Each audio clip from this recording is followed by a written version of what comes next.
allez qui a signalé il y a avec Emile avant de passer à gamin et il y avait et j'ai amené un dogo il y a Kakado et bien une qui est un petit peu bien pour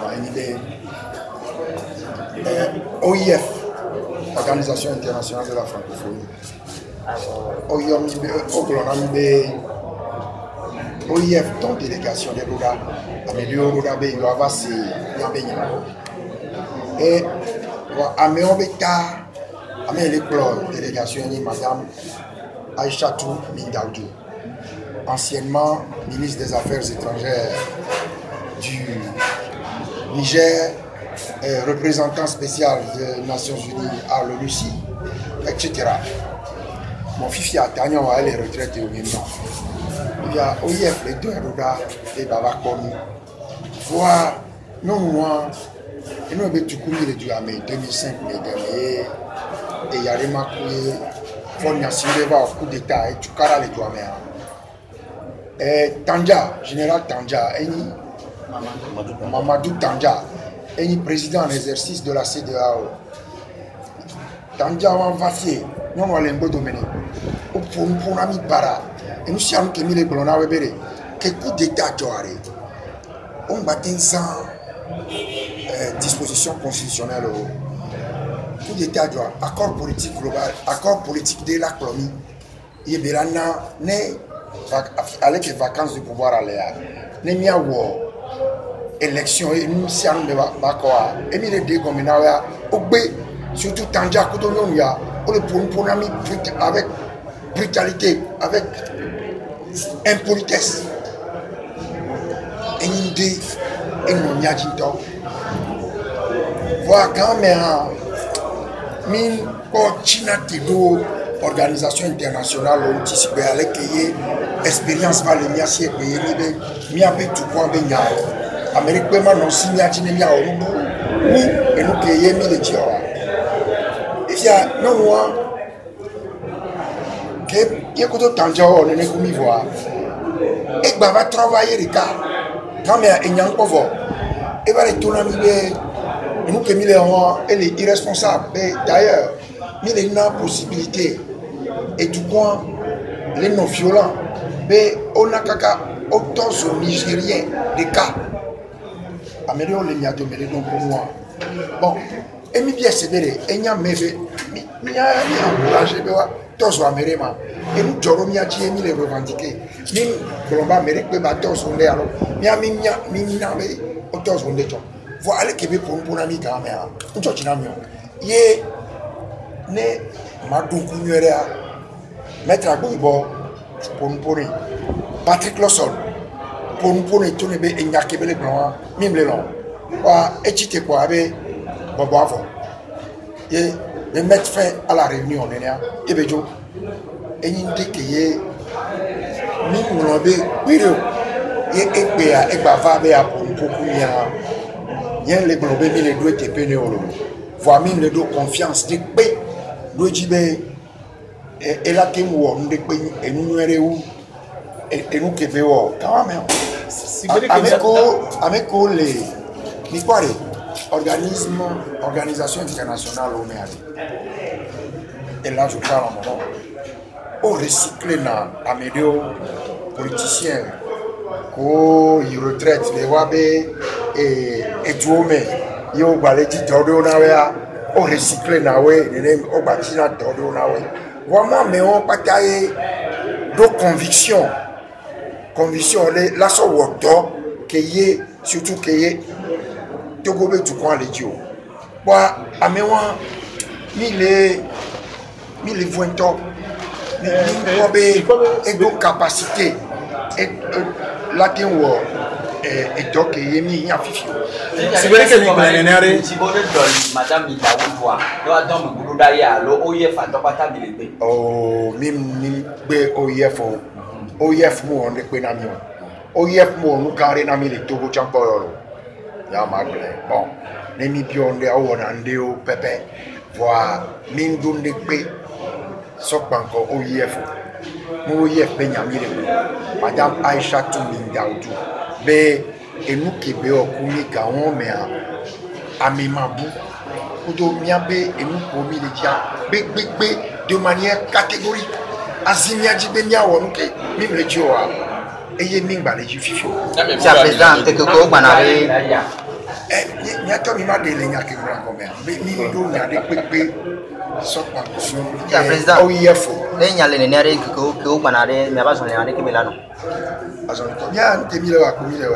Mais les Djibé Togo du coin, les Togo du coin, Tite, avec qui mis les Tite qui ont merdé, avec qui mis Tite les 6 et 7 septembre dernier, avec qui va Tite 20-21 septembre, ou avec qui mis Tite 4 ou 5 octobre, et nous, comme il est déjà mis la Povera, mon organisation internationale, il est là, il va nami fifio.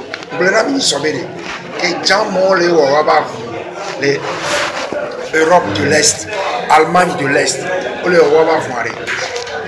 Mon Europe occidentale, il va à l'Union Nations Unies, il va au Afro, TPO. Wanto Waba Voue des finances, Mianto Miaba Voue des finances. C'est de Hawaii. Et bon, nous sommes beaucoup mitonés, mais pour boire. Et nous créons, nous sommes de bas contaminés, Tanjakudo et Mindaoudou. Oh, nous sommes là. Voyez, nous sommes que nous les jolés. Burkina, les corps, aussi du vrai corps, mais à mi coup d'état, à Yameko Tite Pankawari, et mi se va avec Bévira, au Sénat, au coup d'état, Tchambé. Pas qu'on a mis que Yémi est d'accord avec tous mes filles. Il faut que les cas quoi, et du coup là, mais va correct. Que nous que nous jokpo, les yia me be, on a notre d'accord les durées mais. Du coup là, la saute du bout, mais là, va non problème. Les mila, nous sommes déjà pas contre Moëlia. Mahama est le président en exercice de la CEDEAO. Alassane Ouattara est le président sortant. Alors, en exercice de la CEDEAO. Il va correct. CEDEAO va contaminer au Pongolais. Mais on va que y on les problèmes nous koyole wa mon nom tout wa donc bébé les miens pas ta ben pour c'est ni ba mon mia cap 2015 a mia madre kudo ami subole wa mi général Sangaré kudo enfin ami subole wa mi gombe président Alassane Ouattara ibn nyare ebele ne New York pas les job yo va les obliger yo et du prolo yo va les gagner à Kobe Nyamea et comme il est réforme que le brevet Togo ba Togo bébé il va en réforme il yo le obligé va corriger voyez il à tout la mille matidio à Togo la en réforme mille avril 2015 quelques jours après même quelques semaines intitulé mai 2015, nous avons au CDAO, les Accra. Et Edouard Mévé, bébé, il m'a signé réforme et limitation des mandats. Togo, Kudo Gambi. Fort Nyasingbe Keble, Alassane Ouattara Kudo, Mahamabe Mbavon. Parce que à mon le wa pour le wa tukarabe ni o patane réforme o gbo mba jowa fo nya simbe ba le po ame o me kume lakra ba le gbo be yema o réforme wa enu ati nkesi dia octobre na lo on gbo nya repepe o de mai 2015 à octobre 2017 et 2 ans 5 mois il est quoi et il est gbo be CEDEAO, OIF, UIA, Kwetowari, au matin de Togo Tontole, Tukara Kemola, Pério, Togo Tonto, Ola, Yoarokwe, et Tukara Kemola. Yo, nous avons Ah, d'après les joueurs. Et ils sont courageux. Et Bololo, quand les balais, les biobés, ni à Basoubo, 4 coups de 5 ans. Toi, les ennemis de Mémio. Bololo, on peut bon, mis sur la bombe, tu peux pas. 7 septembre à Misuba 6. 21 septembre à Misuba 20. 5 octobre Misuba 4 octobre. Voir, considère que là-bas, Bololo de cas mondial. Et tu as américain, il va nous avoir un problème. Il y a bon, il est là-bas. Il y a toujours pas toi quoi. Il y a Basuba 5 Misuba. Ah, mais si amené bateau. Il est tout le monde qui m'a d'appelé à Béton qui tourne l'histoire. Voilà. Tout quoi sur quoi? Mais sur quoi? Retour à la Constitution de 92 ans. Et là-bas, voyons un retour à la Constitution. Nous sommes en avec toutes les conséquences qui en découlent. Et l'on a le départ du chef de l'État.